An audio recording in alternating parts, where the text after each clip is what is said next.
आकर्षक बात यह है कि ये सिर्फ थ्योरी नहीं है, ये असल इंजीनियरिंग की समस्याओं को सुलझाने का तरीका है। हम ये देखेंगे कि किसी डिवाइस की पावर संभालने की क्षमता सिर्फ उस डिवाइस पर ही नहीं बल्कि उसके आसपास के माहौल पर भी निर्भर करती है। तो चलिए शुरुआत करते हैं सबसे बुनियादी सवाल से। किसी भी इलेक्ट्रॉनिक डिवाइस की गर्मी सहने की एक सीमा होती है।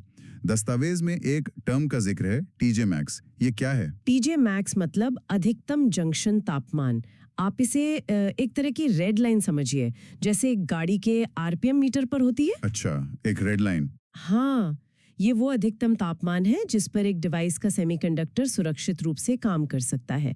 ये लिमिट निर्माता तय करता है और ये डिवाइस की विश्वसनीयता से जुड़ी होती है। और हम ये कैसे पता लगाते हैं कि कोई डिवाइस कितनी गर्मी बाहर फेंक सकता है? दस्तावेज में एक फॉर्मूले का जिक्र है। हाँ, इसके लिए एक बुनियादी समीकरण है, PD बराबर TJ TA थीटा JA। एक मिनट, ये थीटा JA क्या है? ये थर्मल प्रतिरोध। हाँ, थर्मल प्रतिरोध। इसे ऐसे समझिए कि थीटा JA गर्मी के रास्ते में एक तरह का ट्रैफिक जैम है। ये बताता है कि डिवाइस से गर्मी कितनी आसानी से बाहर निकल सकती है। मतलब जितना ज्यादा थीटा JA, गर्मी उतनी ही मुश्किल से बाहर निकलेगी, जैम उतना ही बड़ा है। वाओ! और यहाँ बात वाकई दिलचस्प हो जाती है। दस्तावेज में TPS 54325 नाम के एक डिवाइस का उदाहरण दिया गया है। जब एम्बिएंट तापमान 25 डिग्री सेल्सियस होता है तो ये 2.25 वॉट पावर संभाल सकता है। लेकिन जब माहौल का तापमान बढ़कर 85 डिग्री हो जाता है तो ये सिर्फ 0.9 वॉट ही संभाल पाता है। यही मुख्य बात है, डिवाइस वही है लेकिन गर्म माहौल में उसकी पावर संभालने की क्षमता घट जाती है, बहुत ज्यादा घट जाती है। हाँ, इसी से डीरेटिंग फैक्टर का कॉन्सेप्ट आता है।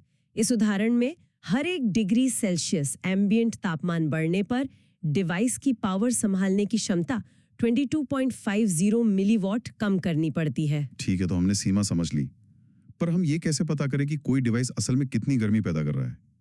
दस्तावेज में एक बक कन्वर्टर का उदाहरण है जो 2.5 वॉट आउटपुट दे रहा है। तो क्या यही डिसिपेटेड पावर है? नहीं, और ये एक आम गलती है। हमें डिवाइस की एफिशिएंसी यानी उसकी दक्षता को भी ध्यान में रखना होगा। एफिशिएंसी? हाँ, अगर हम 90% एफिशिएंसी मान लें तो 2.5 वॉट आउटपुट के लिए डिवाइस 2.75 वॉट इनपुट पावर ले रहा है। अच्छा, इन दोनों का जो अंतर है यानी 0.25 वॉट या 250 मिलीवॉट, वो असल पावर है जो गर्मी में बदल रही है। और कहानी यही खत्म नहीं होती। ये सारी गर्मी सिर्फ चिप में नहीं पैदा हो रही है। दस्तावेज के मुताबिक कुछ गर्मी तो इंडक्टर जैसे भारी कंपोनेंट्स में भी पैदा होती है। बिल्कुल। इंडक्टर के लिए पावर लॉस का फॉर्मूला है P = I² × DCR। दिए गए उदाहरण में ये 100 मिलीवॉट आता है। 100 मिलीवॉट? मतलब कुल 250 में से? हाँ, तो कुल 250 मिलीवॉट में से 100 मिलीवॉट इंडक्टर में लॉस हो रहा है और चिप के हिस्से में सिर्फ 150 मिलीवॉट की गर्मी आ रही है। अगर हम इसे बड़ी तस्वीर से जोड़ें तो ये दिखाता है कि पूरे सिस्टम को देखना कितना जरूरी है, ना कि सिर्फ एक हिस्से को। दस्तावेज में एक लॉजिक डिवाइस का भी जिक्र है जिसमें बताया गया है कि कुल पावर डिसिपेशन 2 हिस्सों से मिलकर बनता है, अनलोडेड और लोडेड। मतलब डिवाइस से क्या जुड़ा है इससे भी फर्क पड़ता है। हाँ, बिल्कुल पड़ता है। कहने का मतलब है कि डिवाइस सिर्फ ऑन है या वो असल में कोई भारी काम कर रहा है, दोनों में जमीन आसमान का फर्क है। तो अगर कोई डिवाइस अपनी टीजे मैक्स लिमिट के करीब जा रहा है तो हमें हीट सिंक की जरूरत पड़ती है। दस्तावेज बताता है कि थर्मल प्रतिरोध थीटा JA असल में कई हिस्सों का जोड़ है। हाँ, थीटा JA असल में एक चेन है।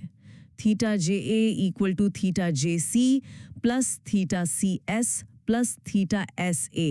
ओके, तो इसमें 3 हिस्से हैं। हाँ, पहला है theta JC, junction to case.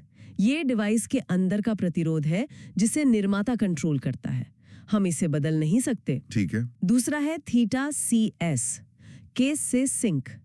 यह डिवाइस और हीट सिंक के बीच लगने वाले थर्मल पेस्ट जैसी चीजों का प्रतिरोध है। और तीसरा है थीटा SA, सिंक से एम्बिएंट। ये असल में हीट सिंक का अपना थर्मल प्रतिरोध है और यही वो चीज है जिसे हम चुन सकते हैं और डिजाइन कर सकते हैं। तो इसका मतलब क्या है? क्या हमारा लक्ष्य सबसे कम थीटा SA वाला हीट सिंक चुनना है? हमारा लक्ष्य एक ऐसा हीट सिंक चुनना है जिसका थीटा SA मान हमारी गणना से निकले, क्या कहते हैं, अधिकतम स्वीकार्य मान से कम या उसके बराबर हो। हम फॉर्मूले को रीअरेंज करके अपने एप्लीकेशन के लिए जरूरी थीटा एसए की वैल्यू निकाल सकते हैं। ठीक है, तो मान लीजिए हमने गणना करके पता लगा लिया कि हमें कितने थीटा एसए का हीट सिंक चाहिए। अब हीट सिंक चुनते समय और किन बातों का ध्यान रखना होता है? दस्तावेज में एयर फ्लो यानी हवा के बहाव का जिक्र है। यहाँ आकर्षक बात यह है कि एयर फ्लो सब कुछ बदल देता है। दो तरह के हालात होते हैं, नेचुरल कन्वेक्शन जब हवा स्थिर हो, हाँ। और फोर्स्ड कन्वेक्शन जब पंखे से हवा दी जाए। नेचुरल कन्वेक्शन में रेडिएशन से लगभग 25% गर्मी निकलती है, इसलिए हीट सिंक को पेंट करना, खासकर काले रंग से, बहुत फायदेमंद होता है। और दस्तावेज में वॉल्यूमेट्रिक रेजिस्टेंस नाम की एक दिलचस्प चीज है, ये क्या है? ये हीट सिंक की एफिशिएंसी को उसके आकार से जोड़ता है। फॉर्मूला है, हीट सिंक का वॉल्यूम बराबर होता है वॉल्यूमेट्रिक रेजिस्टेंस को थर्मल रेजिस्टेंस थीटा एसए से भाग देने पर, से 1000 LFM। उतने ही थर्मल परफॉर्मेंस के लिए बहुत छोटे हीट सिंक की जरूरत पड़ती है। मतलब एक छोटा पंखा लगाकर आप हीट सिंक का आकार बहुत बहुत कम कर सकते हैं। ये तो बहुत काम की जानकारी है। और आखिर में एक बहुत ही प्रैक्टिकल सलाह दी गई है। अगर आपके पास बोर्ड पर ज्यादा जगह है तो हीट सिंक को लंबा करने के बजाय चौड़ा करना बेहतर है। ये थोड़ा उल्टा नहीं लगता? हाँ, सुनने में लगता है, लेकिन ये बहुत महत्वपूर्ण है। हीट सिंक की परफॉर्मेंस उसकी चौड़ाई के सीधे अनुपात में बढ़ती है। मतलब चौड़ाई दोगुनी करने पर परफॉर्मेंस भी दोगुनी हो जाती है। ओके। लेकिन परफॉर्मेंस लंबाई के वर्गमूल यानी स्क्वायर रूट के अनुपात में बढ़ती है। मतलब लंबाई दोगुनी करने पर परफॉर्मेंस सिर्फ 1.4 गुना बढ़ेगी। ये एक बेहतरीन डिजाइन टिप है। हमेशा चौड़ाई पर ध्यान दें। पैदा हो रही गर्मी की सटीक गणना करने और फिर थीटा एसए जैसे पैरामीटर्स के आधार पर सही हीट सिंक चुनने की एक पूरी प्रक्रिया है। हमने देखा कि हवा का बहाव, हीट सिंक का आकार और यहाँ तक कि उसकी चौड़ाई और लंबाई का अनुपात भी कितना मायने रखता है। बिल्कुल, और जैसा कि दस्तावेज के अंत में कहा गया है, ये सिर्फ एक पुनरावृत्ति प्रक्रिया की शुरुआत है।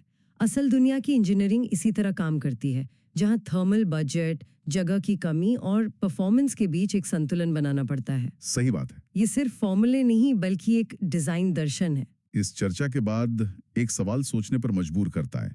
ये पूरा दस्तावेज हवा में गर्मी को बाहर फेंकने पर आधारित है, लेकिन उन स्थितियों के बारे में क्या जहां हवा है ही नहीं, जैसे अंतरिक्ष में या फिर जमीन के बहुत नीचे की किसी खदान में? तब थर्मल प्रतिरोध और गर्मी को बाहर निकालने के ये बुनियादी सिद्धांत कैसे बदल जाएंगे जब आपके पास गर्मी फेंकने के लिए हवा का अंतहीन स्रोत ही ना हो?